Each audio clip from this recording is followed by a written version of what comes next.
ایک حدیث مبارکہ میں آتا ہے کہ آپ علیہ الصلوۃ والسلام نے ارشاد فرمایا کہ ان اللہ جعل الحق علی لسان عمر وقلبہ، کہ بے شک اللہ رب العزت نے حق بات کو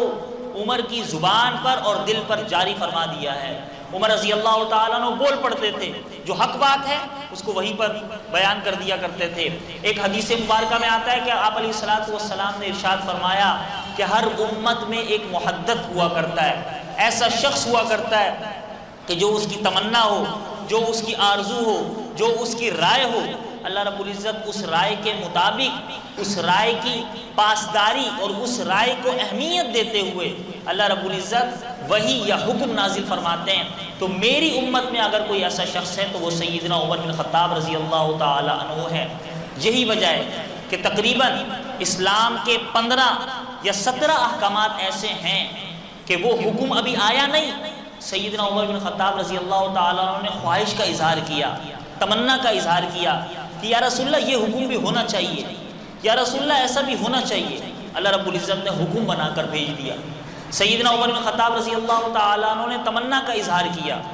یا رسول اللہ یہ جو ہم بیت اللہ کے گرد طواف کرتے ہیں، جب ہم مقام ابراہیم کے پاس پہنچتے ہیں، یا رسول اللہ میرا دل یہ چاہتا ہے کہ یہاں پر ہم کچھ نماز ادا کریں، مقام ابراہیم پر نماز پڑھیں۔ اللہ تعالیٰ نے قرآن مجید نازل فرمایا وَاتَّخِذُوا مِن مَّقَامِ إِبْرَاهِيمَ مُصَلَّى، کہ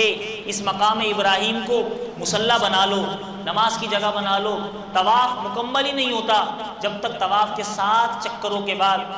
مقام ابراہیم کے پاس جا کر 2 رکعت نماز ادا نہ کی جائے۔ یہ سیدنا عمر بن خطاب رضی اللہ تعالیٰ عنہ کی برکت سے۔